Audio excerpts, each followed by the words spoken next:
जय भीम साथियों, स्वागत है आपका आपके चैनल मिशन एएसपी पर। आप देख रहे हैं मिशन एएसपी। जी हाँ दोस्तों, अलीगढ़ गौरव जाटव हत्याकांड में अलीगढ़ पहुंचे चंद्रशेखर आज़ाद। गौरव हत्याकांड को लेकर धरने पर बैठे लोगों से मिलने के लिए Bhim army chief Chandrashekhar Azad Aligarh Ambedkar park पहुंचे। उन्होंने क्या कुछ कहा, चलिए हम आपको वीडियो को दिखाते हैं। इससे पहले यदि आप हमारे चैनल पर नए हैं तो हमारे चैनल को सब्सक्राइब करें और वीडियो को ज़्यादा से ज़्यादा शेयर करें ताकि आप तक हमारे वीडियो सबसे पहले पहुंचे। धन्यवाद। ऊपर शासन के लोगों को भेजने का और उस पर प्रभावी काम करने का आश्वासन दिया, साथ साथ इनके बच्चों की पढ़ाई और इनकी मृतक की पत्नी की पेंशन और जो कंपनसेशन का पैसा अब तक नहीं पहुंचा था, उस पैसे को भी पहुंचाने का उन्होंने हमें ऑन रिकॉर्ड उसका डाटा दिखाया कि हमने इस काम को कर दिया।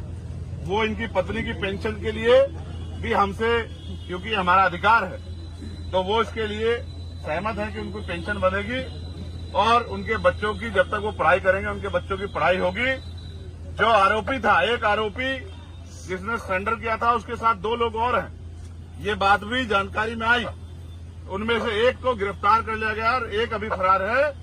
उन्होंने हमें आश्वासन दिया है कि हम उस दोषी को भी जल्दी गिरफ्तार करेंगे और उनके अलावा भी कोई व्यक्ति शामिल होगा तो उसको भी गिरफ्तार करेंगे।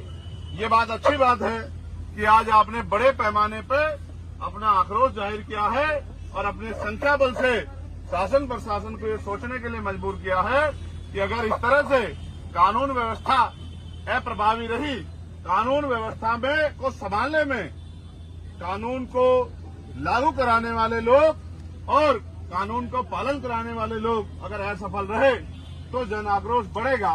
लेकिन मेरा आपसे भी ये कहना है कि आप भी संगठित रहो, आप भी संगठित रहो।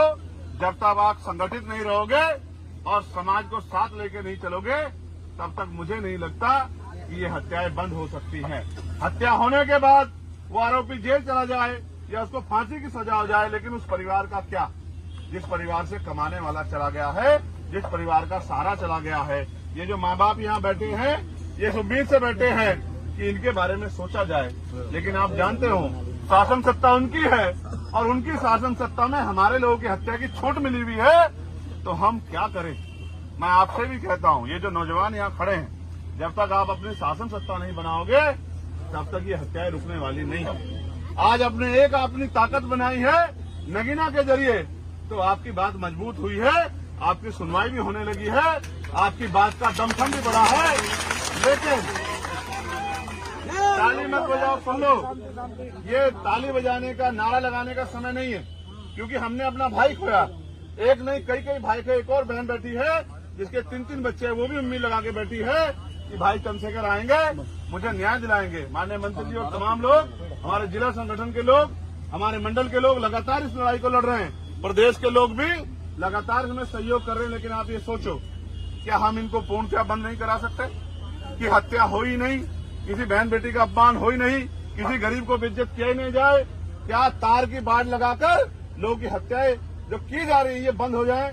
अगर हम ऐसा करना चाहते हैं तो मैं अलीगढ़ के लोगों को भी इशारे के तौर पर कह रहा हूं, अगर वास्तविकता मुझसे प्यार करते हो, वास्तविकता में चाहते हो कि मेरी कलम में इतनी ताकत आए कि मैं उस एसएचओ को नहीं, उस एसएसपी को भी सस्पेंड करने की हिम्मत रखूं जो हमारे लोगों का काम नहीं कर रहा है, जो हमारे लोगों की मदद नहीं कर रहा है, जिसके संरक्षण में हमारे लोगों की हत्या हो रही है, तो फिर राजनीतिक ताकत देने में मदद कराओ। खैर का उपचुनाव आ गया है, मेरे नौजवान साथियों, आज से ही अपनी ताकत बनाने के लिए लगो। और इस बार जब खैर में उपचुनाव हो 6 महीने के अंदर, तो आजाद समाज पार्टी का मेंबर ऑफ असेंबली एमएलए वहां से जीत के जाना चाहिए। यही इस परिवार को सच्ची श्रद्धांजलि होगी और यही हमारी ताकत का बनने का काम यहाँ शुरू होगा। और जैसे हमारी ताकत यहाँ बनेगी, ये गुंडे घरों में घुस जाएंगे, ये गुंडे क्षेत्र छोड़ के भाग जाएंगे, ये गुंडे घरों में दुबक जाएंगे और गुंडागर्दी इनकी